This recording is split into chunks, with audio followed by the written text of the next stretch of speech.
Middle-class parents, due to their unique circumstances and financial constraint, have to prioritize being realistic at guiding their children. It is unfortunate, but not ideal, but it is true. This is what the first proposition failed to acknowledge since the get-go.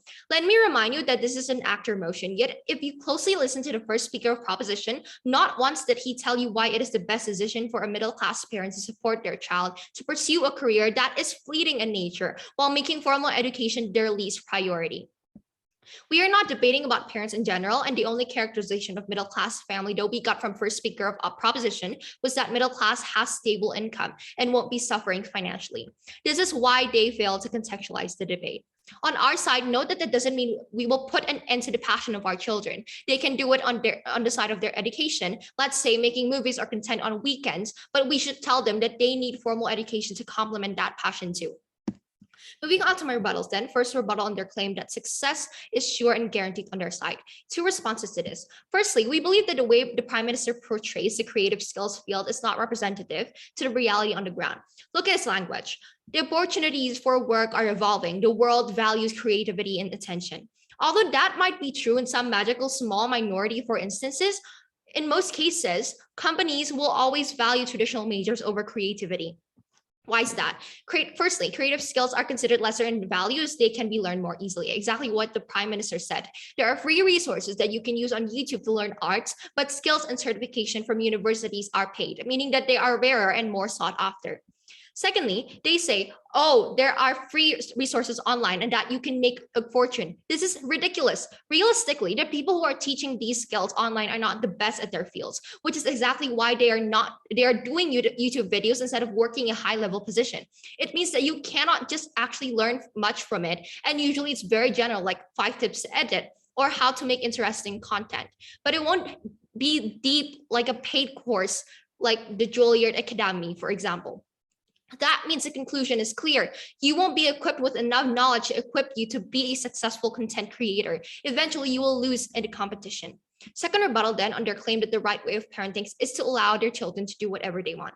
Two responses to this. Firstly, we think that their premise is wrong. This is because as middle-class parents, it's not only important to let your kids pursue what they want. These middle-class parents should teach them that in life choices are not always about what you like. It's not about always what they want.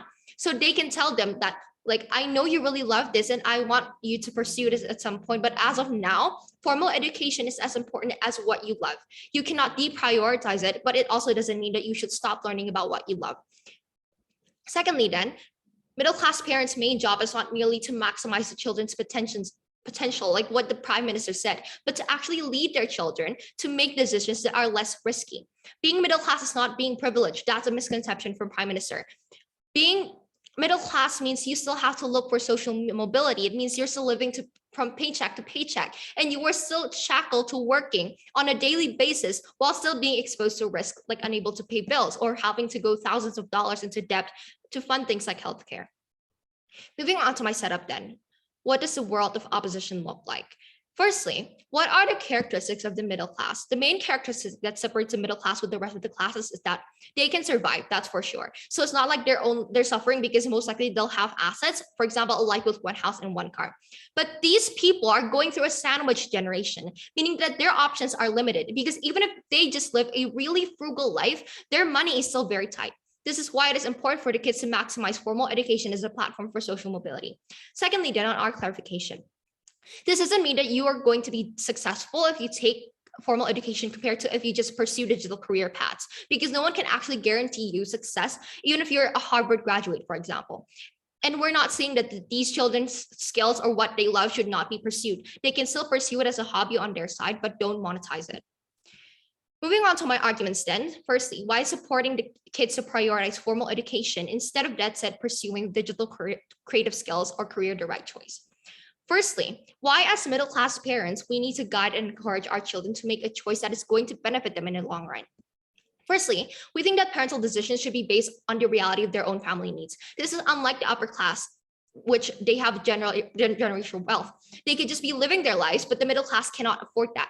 And secondly, in comparison to our side, it isn't easy for these children to pursue digital creative skills and get a source of income. The nature of these careers is unstable, and not everyone can suddenly just be TikTok stars or YouTubers. Not only that, but it takes time to actually take off and become a star. It will take years. Some even take up to 10 years or worse, even more. And if you're a middle class member, you don't have that luxury. You won't be able to survive without working for that long, and with it not providing you with any sort of guarantee of success.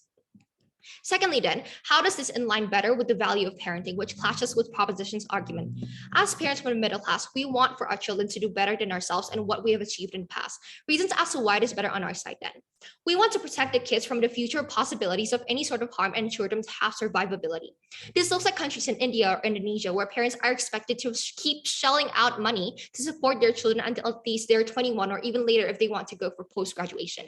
When you are paying for that long, you want to invest in something that will give an assured return. You want to make sure that with the rate of inflation going up, your kids will be able to support their own family when the time comes. Because unfortunately, all work is not created equally in this world, and still a basic survival needs money, like for your food and housing. So especially middle-class parents with nothing to fall back on without a steady income flow from a job, we want our kids to have a materially comfortable life at least. And we get that it's not everything, but it's still more essential.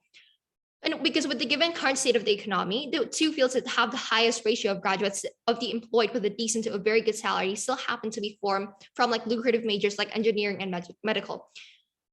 So that's why these individuals can't just that set pursue those digital creative skills, because the moment they take that step, they'll have to fully commit to it. It will be risky for them because it is uncontrollable. And because compared to when you pursue formal education, your life path will be more certain.